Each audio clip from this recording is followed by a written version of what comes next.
Hello everyone, Jeff here again with another video for you. Been a busy week. Haven't had a ton of time to do much of anything besides work. This is basically going to be a Spin Zone video, but it's going to be a short one because I only have 4 albums that I've listened to. So, but I've got an announcement at the end, so we're just going to get right to it.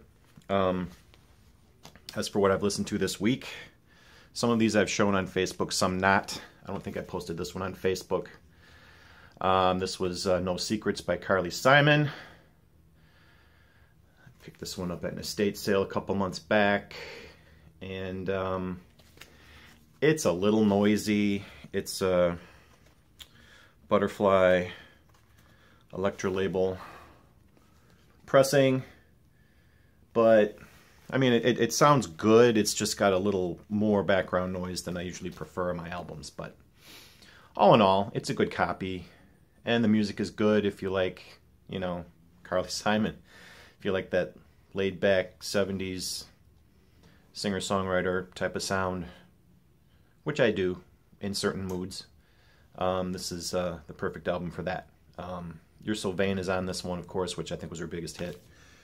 And Love and You's the Right Thing to Do is on this one. So I'm not a huge fan of Carly Simon, but I like this album. So this was a good one. It was a good listen. Then I started delving into the Johnny Winter albums that I picked up.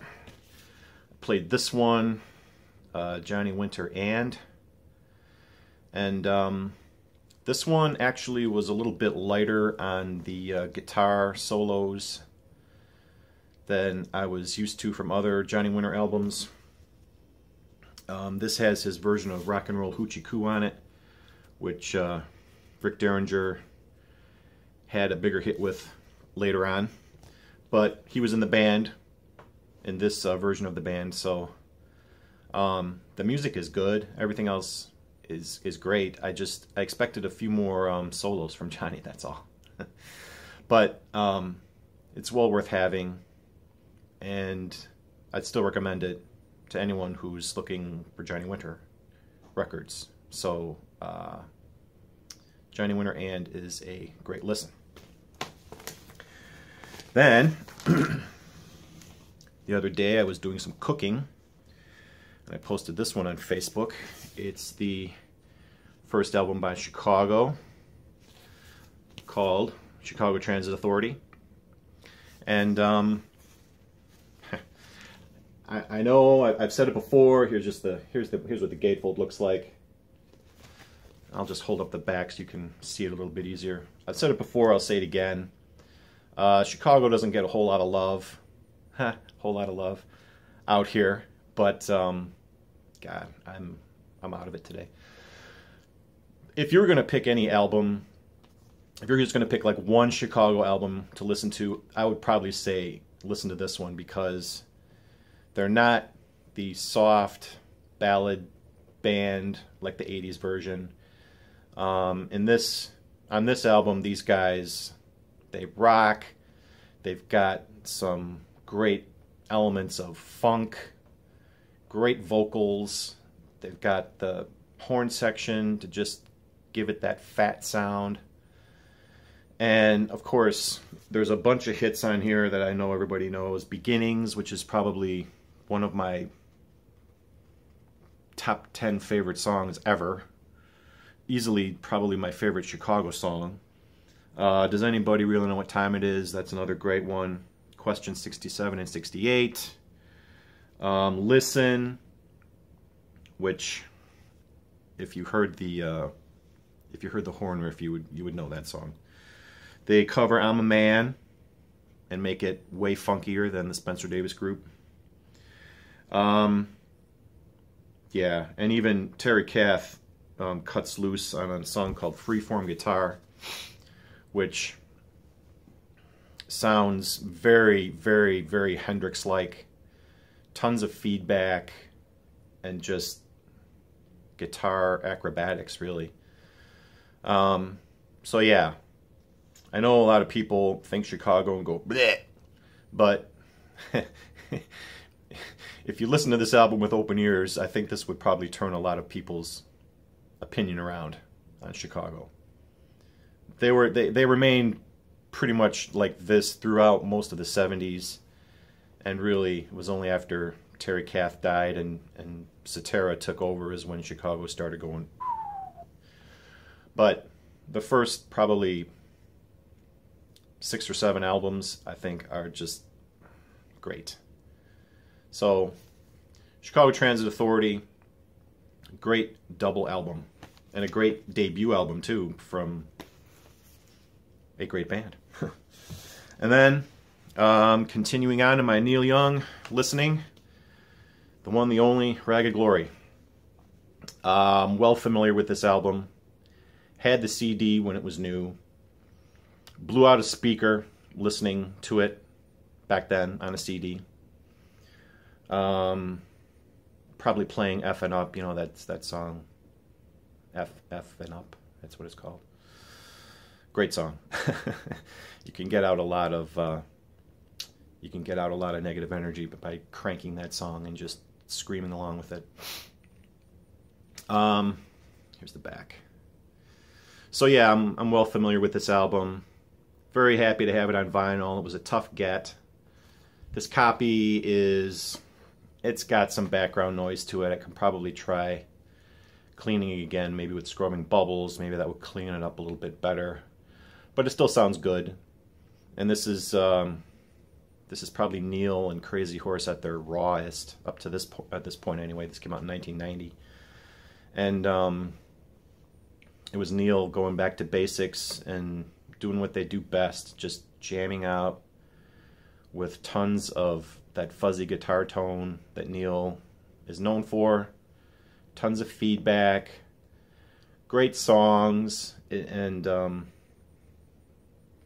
it's definitely, when you're in the mood for Neil in the electric guitar mode, not the acoustic singer-songwriter mode, this is an excellent choice to pick to play.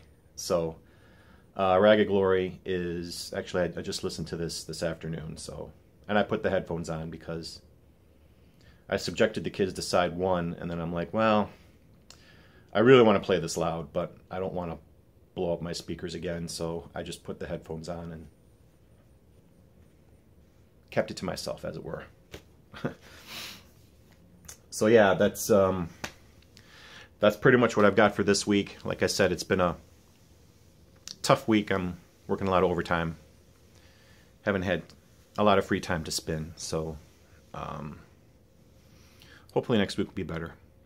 As far as announcements, the radio station, the classic rock station here in Chicago is called WDRV, also known as The Drive, and every August they do a show every day called 10 at 10, which most of the time they'll just pick 10 songs from a certain year and play them. Occasionally they'll do themed sets, but every August they look for listener submitted theme 10 at 10s. So I submitted a list 2 weeks ago, and I got a phone call from the producer of that show. Said they want to do my list, and he had me record intros to 3 of the songs in my list. And my theme is great bass riffs. So all 10 songs have either a bass solo in them or a very memorable bass line in them. And it's going to run Monday. I'm recording this on Friday afternoon. It's going to run on Monday, August 6th at 10 a.m. and 10 p.m. Central Time for all my out-of-state friends. I'm trying to figure out how to record it because I want to keep it for posterity. I'm thinking I may just make a video of it. I don't know if YouTube's going to let me upload it because of all of the songs, copyrights and all that, but I got to figure out how to record it because I just want to keep it for posterity. So yeah, if any of you are interested, on Monday, at either 10 a.m. or 10 p.m. Central Time, you can hear me on the radio. I'm pretty excited about it. So, and this is actually the second time I've gotten on 10 at 10. They ran one of my lists a couple years ago, but back then they didn't have anyone record the intros or anything like that. So, yeah. You can also listen on WDRV.com. I think you can listen to it live. I don't know. They don't have like a. They don't save them or anything like that. So if you wanted to listen to it on the computer, you'd have to tune in and listen to it live, just like on the radio, as far as I know. So yeah, there's that. As far as record collecting and that topic that's been going on, still, even a couple of weeks after the question was put out there, people are still answering it, which is nice. Related to that, I think I completed my Genesis collection, my early Peter Gabriel Genesis, except for their very first one. I don't have their very first one. But I just want to thank my buddy Bill over at the Vinylverse for posting on Facebook that you couldn't get those Genesis albums that Steve Hackett was a member of, the reissues, and you can get them signed by Steve. So I looked online, and it was I only needed The Lamb Lies Down on Broadway and Selling England by the Pound. All the other ones I had, so I ordered them, and they're going to arrive hopefully in a couple of weeks, signed by Steve Hackett. So that's pretty cool. And I know he's gotten stuff. Bill's gotten stuff from them before, and he's actually given gifts to others. I think you gave a record to Bobby Z that was signed by Steve Hackett, which is pretty cool. So, yeah, it was a little pricey because it's coming from England. So you've got the whole dollar to pound conversion, which is not good for us because. And of course you've got the shipping coming from England, which is higher than it would be if it was over here. But all in all, I think it'll be worth it. Just to have a couple of signed albums, which I don't really have. I only have like one signed album, and I'm not even sure if it's authentic. I should show that on my future video. I actually put it in a frame. I've got a signed album cover of Punch the Clock by Elvis Costello and the Attractions, but I bought it off of eBay, so I honestly can't say if it's real or not, if the signatures are legit, because it's supposed, it's signed by Elvis and all three attractions. So I just pretend that it's real. But yeah, at least I know these will be authentic signatures, so that'll be nice. And that just goes back to the collecting thing, it's like I can complete a collection, I can get a signed album, so that just worked for my OCD mind. And it makes me happy. That seems to be a theme with a lot of people's answers as far as rules for record collecting. Does it make you happy? Yes, these make me happy. Or they will make me happy when I get them. Yeah, so...